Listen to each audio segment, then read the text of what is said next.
નમસ્કાર, હું Rinku Prajapati public India ન્યૂઝમાં આપનું સ્વાગત કરું છું। શરૂઆત કરીએ આજના સમાચારની। ઓસ્ટ્રેલિયામાં વર્ક વિઝા પરમિટના બહાને આણંદના એજન્ટે ₹30 લાખ પડાવ્યા।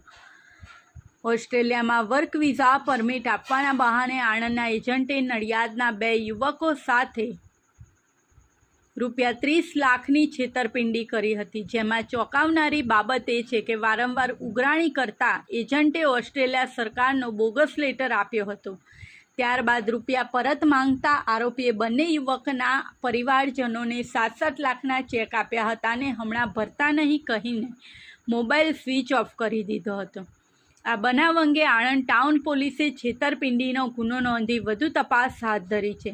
નડિયાદ ખાતે રહેતા અને રેડીમેડ કાપડના દુકાનને ધરાવતા વ્યવસાય કરતા લતીફભાઈ મોટાના ઉંમર વર્ષ 45 એ આણંદ ટાઉન પોલીસ સ્ટેશનમાં આણંદમાં રહેતા અને વૈભવ કોમર્શિયલ કોમ્પ્લેક્સમાં કેન્ડિડ વિઝા કન્સલ્ટન્સીના નામે વિઝા કન્સલ્ટન્સીનો વ્યવસાય કરતા કૃણાલભાઈ પટેલ સામે ફરિયાદ નોંધાવી છે કે જે ફરિયાદીએ તેમના ભાણિયાને ઓસ્ટ્રેલિયા જવાની ઈચ્છા હોવાથી તેમના પરિચિત મારફતે ઉપરોક્ત એજન્ટનો સંપર્ક કર્યો હતો। એટલું જ નહીં, ફરિયાદીના મિત્રના પુત્રને પણ ઓસ્ટ્રેલિયા જવાનું હોવાથી બંને મિત્રોએ 2023માં એજન્ટને વાત કરી હતી।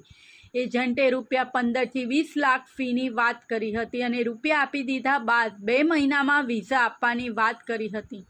તેમ કહીને ટુકડે ટુકડે બંને યુવકના પરિવારજનોએ ₹30,10,082 મેળવી લીધા હતા અને વિઝાની માગણી કરતા આરોપીએ વિઝા આવી ગયા કહીને ઓસ્ટ્રેલિયા સરકારનો લેટર આપ્યો હતો। જોકે ફરિયાદી તેમના પરિચિત દ્વારા ખરાઈ કરતા લેટર બોગસ હોવાની ખબર પડી હતી।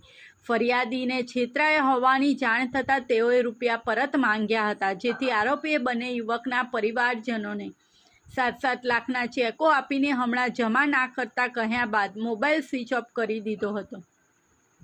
આ બનાવ અંગે આણંદ ટાઉન પોલીસે છેતરપિંડીનો ગુનો નોંધી વધુ તપાસ હાથ ધરી છે।